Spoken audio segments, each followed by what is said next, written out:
Hey guys, so we're working on this Mustang still. I got something I want to show you guys today.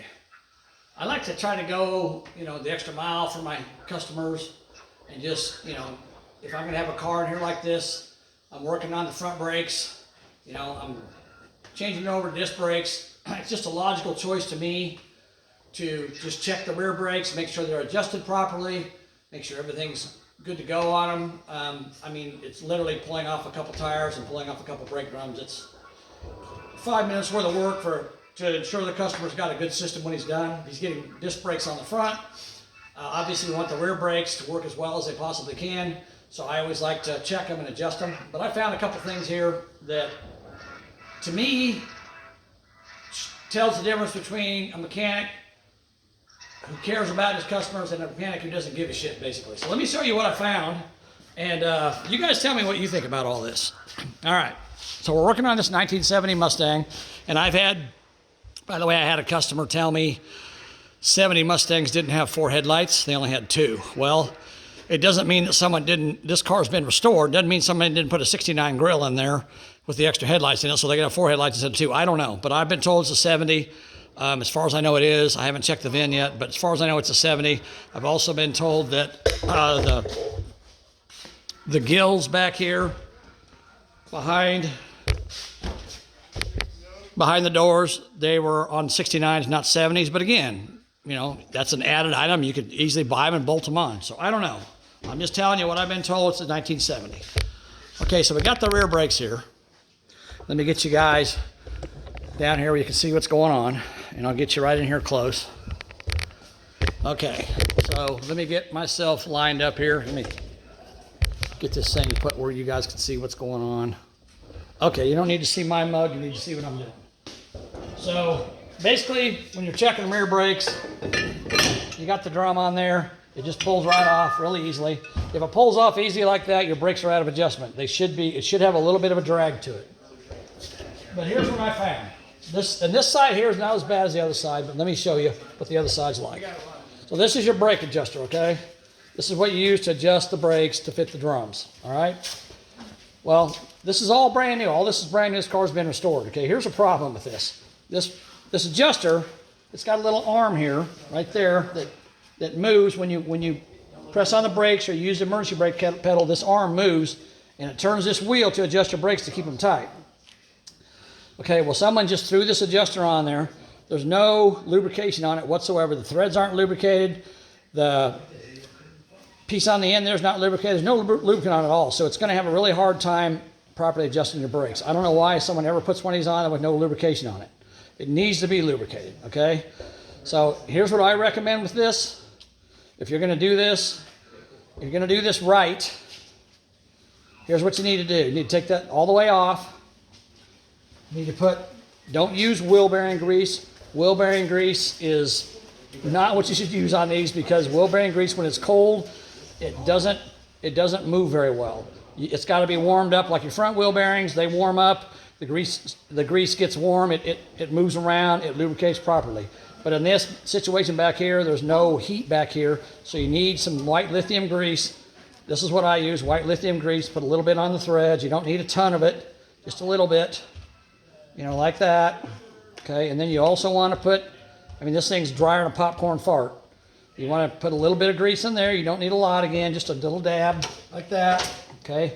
Put that on there, turn it around. Now see, that thing, there's no drag on it. It's not grinding. You got a little washer here that is kind of a go-between, so to speak, for the, I'm actually going to put a little bit of grease on that too. There we go. So now that turns a whole lot easier, and your little arm here is going to be able to adjust those brakes a whole lot easier, all right? So we're going to put that back together with that lithium grease. And by the way, this side here, the passenger side of the car has got left-hand threads on it, okay? You got to make sure you got the right adjuster on here, or it won't work. So if you had a right-hand thread adjuster on here, then you would be loosening the brakes every time you put the brakes on instead of tightening them. So it's not going to work properly. So you want to make sure you got the right adjuster on there. I usually screw it all the way in as far as it'll go. Like that. And it's got a little bit of extra grease there. I'll take that and I'll wipe it off because I don't want it to get on the brake shoes, obviously. Wipe that off, and I can put that in here. So I have a little extra grease in there. And actually, I think that's not really a lot of grease in there, so I'm going to add a little bit more. All right, so we're going to add that, just a little bit more to it. This white lithium grease. There we go. Now it's kind of squishing out. See how it's squishing out around there? And again, I'll take my finger and I'll wipe that off because I don't want it to get on the brake shoes. So I'm going to wipe that off, and I'll wipe that on a rag. Okay, now that turns really freely, and it's got plenty of grease. You can see it's got plenty of grease in there, almost too much. I'll take a little bit of that out. So now it's got plenty of grease in there. It rotates very easily, and your adjuster is going to work properly.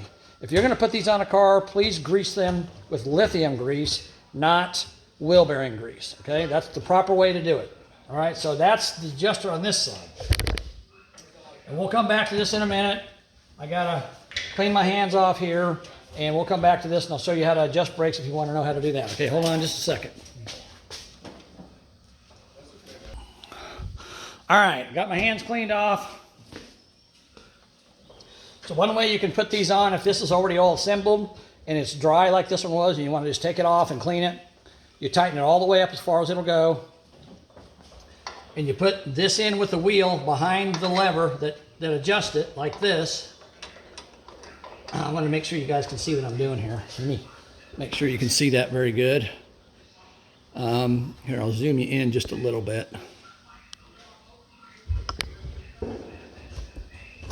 A little bit more. There we go. Okay. So you want to put this adjuster, pull this out with your finger, put this adjuster behind there with the wheel behind it, and then this side here, you got to get the notch.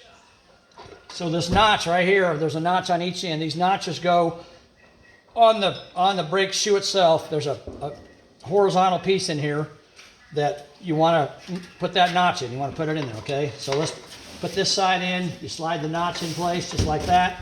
Then you grab the brake shoe and you just pull on it like that, and it drops right in place. And now I can turn this, and I can tell you I tried to do this before, and it was very difficult to turn. You hear the clicking noise? That clicking noise knows you're turning it the right direction. This arm is going to go down, and it's going to move this wheel, which is going to adjust your brakes. Okay, I'm going to pull that arm out of the way because I don't need it there. And now this is a lot easier to turn. And I got a little ways to go to get it all the way out. Ouch! It hurts my hand, man. Whew. All right. Let me grab a screwdriver. I got one right over here.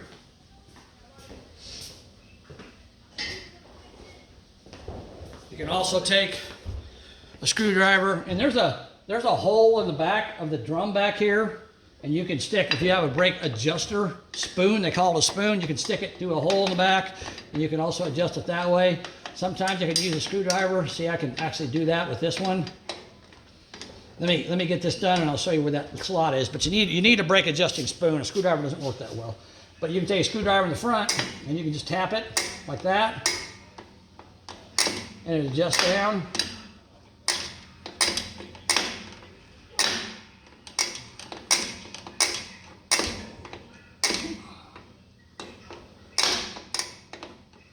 I know I got a ways to go with this thing, so I'm going to adjust it out quite a bit.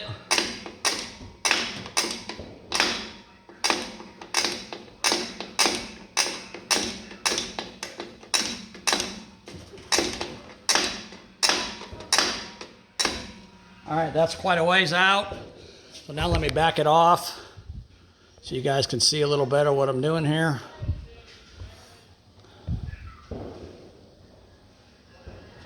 All right, so now when you get your adjuster adjusted out a little bit with a screwdriver or by hand, whatever you want to do, take your drum, and it should slide on there with a little bit of resistance. So this one here, I can get it to go. So I wanted to, it was tight fitting on there, but it doesn't matter how it goes on. What matters is how it sits on there once you get it on. You want to hear a little bit of drag. And I don't hear any drag with that, so it's still not tight enough. It's close, but not quite. So we're going to adjust a little bit more. All right, we're going to put this brake drum on. Now that That's really tight. All right, let me get you in here. I don't know if you guys can hear this or not, but let me get you in right here. If you can hear that noise.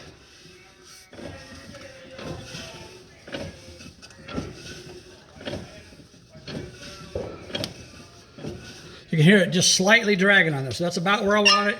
You should be able to get the brake drum on and off fairly easily, but it should have a little bit of drag. Now, if you got a brake that hasn't been worked on in a long time, you may have a ridge on the inside and the brake drum may not want to come off. You may have to adjust it through that notch, and let me show you that real quick. So you may have to reach through there with a screwdriver or a spoon and turn it the opposite way to loosen it to get it past that ridge. So here's your adjusting hole. It's right there. So you stick a screwdriver or a spoon in there, and the wheel that's in there is turning clockwise, so you want to turn it counterclockwise. So you want to push against the wheel with the spoon or the screwdriver, or you want to get it up above it and ratchet it downward to make it go counterclockwise to loosen it, okay? So that's what you want to do if you have to do it that way. All right, now let's go over to the other side, which is way worse than this side. Oh, wait a minute, one more thing. I almost forgot. See, that's a little bit snug, getting it off. That's how it should be. Come on. Very snug getting it off, actually. Come on. Dang it. All right, let me take my screwdriver. It's definitely tight. Some of you might think that's a little bit too tight, but again, it's got a little bit of a ridge on the inside. Once I get this drum off, I can show that to you. Come on. It went on fairly easily, but it doesn't want to come off because it's catching on that ridge. But once I get past that ridge, it'll come off pretty easily.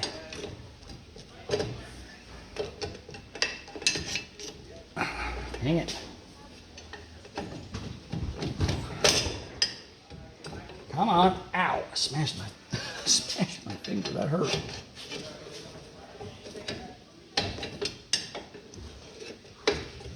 It's coming. It's just taking its time. There we go. I think it's coming off now. All right. Yeah. So you got, it's not really a ridge on this drum. It's just a place where there's a little bit of rust built up on there. So I could take sandpaper and sand that off and this thing would slide right on there, but it's not that big of a deal. It's a little bit tight, but not that tight. But the other thing I wanted to show you is if you look at this brake shoe here, the rear shoe, you can see it's got a crack in it right there. It's got another crack in it up there. It's been overheated. This is what's called a bonded shoe, so it's glued. The shoe itself is glued to the metal part of the shoe. I don't really like those. I'd rather have riveted ones, but they're really hard to find. I found a set on eBay that are riveted. They're NORS. I messaged the guy to see if they're the correct ones for this car, and if they are, I'm probably going to buy those because I just don't like bonded. I don't like glue. You heat these up enough, and that glue will separate the shoe, the brake material from the metal, and then when you put the brakes on, you got metal grinding against the drum and you destroy the drum. I don't really like bonded shoes. I'd rather have riveted ones. The riveted ones, they can come apart too, but they're a lot more, to me, they're a lot more reliable than a bonded shoe is. Okay. So we got cracks in that from overheating. Probably this rear end, I checked it. It's what they call a one-legger. It's not a positive traction or sure grip or whatever you want to call it. It's not one of those. So this tire here probably spins more than the other one does, and that's why this shoe is heated up and cracked, because somebody's been burning them off of this car, and this one's spinning and it overheated that brake shoe and damaged it. So we need to replace that. Okay, now let's go over to the other side, and I'll show you what I'm talking about over here with a mechanic that gives a shit or a mechanic that doesn't give a shit. All right, so we got the same thing over here. We got, rear brake drum assembly, no big deal. Again, this adjuster is dry. I've had it off once, looked at it, it's dry, doesn't have any lubricant on it at all, which is a bad sign of a lazy mechanic. But here's the biggest problem with this thing. I went to adjust it, turning it downward like I'm supposed to, you know, clicking it downward like that.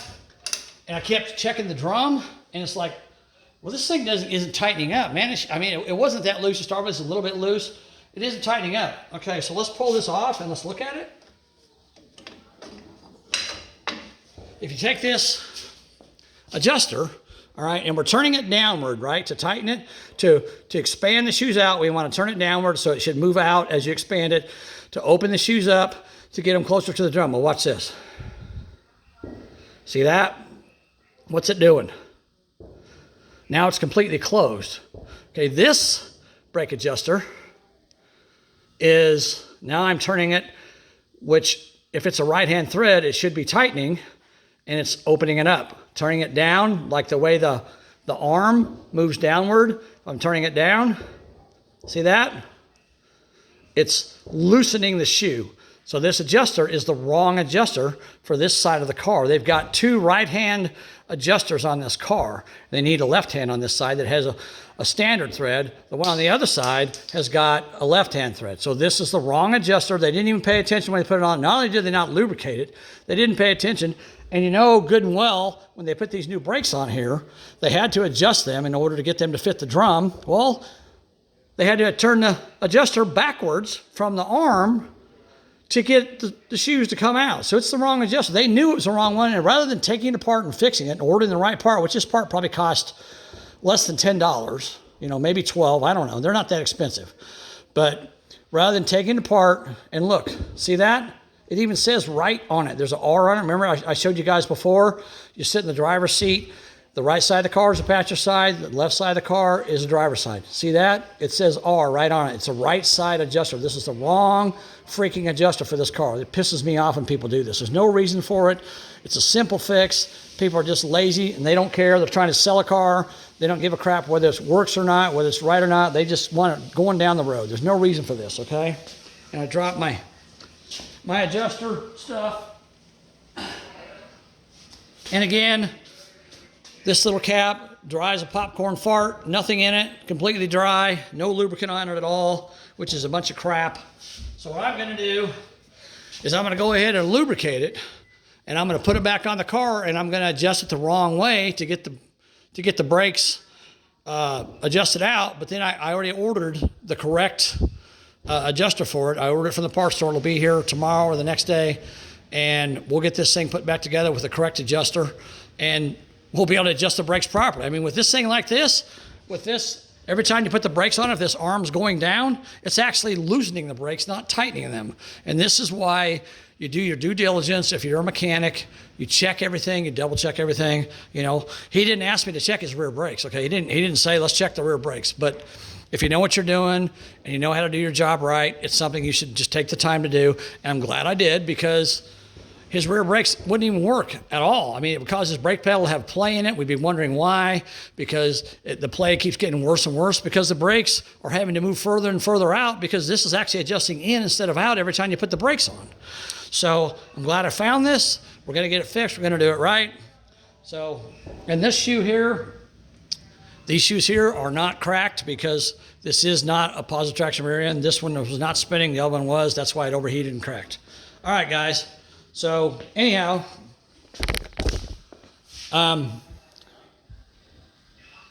get this up here. It frustrates me when this happens. I'm not trying to dog on anybody too much, but to me, there's no excuse for this. You have to adjust the brakes when you replace them. So whoever did this knew that this was the wrong adjuster, and rather than taking the time to order the part and fix it, they just put it on there and left it on there, there's no excuse for that, okay? You need to do it right. If you're going to do a job right, especially if you're going to do a job right for someone else, you know, this is a safety item here. This brakes are going to save your life, okay? You don't do crap like this wrong, okay? You need to do it right. So hopefully this will help somebody. I showed you how to adjust the brakes, but you need to check this stuff and make sure it's correct. You know, I didn't have to pull these rear tires off. I didn't have to check these rear brakes, but I'm glad I did, because I may have saved him from putting this beautiful car in the ditch, or smashing into someone else because his brakes suddenly stopped working. I don't know. I don't want to take that chance. This is literally a $10 part. We're gonna put it on and we're gonna get the brakes put together right. Okay guys, thanks for watching, I appreciate it. Subscribe to my channel, we're gonna keep working on this 70 Mustang and get these disc brakes on and see how she goes down the road then. All right guys, thanks for watching. Talk to you later, bye.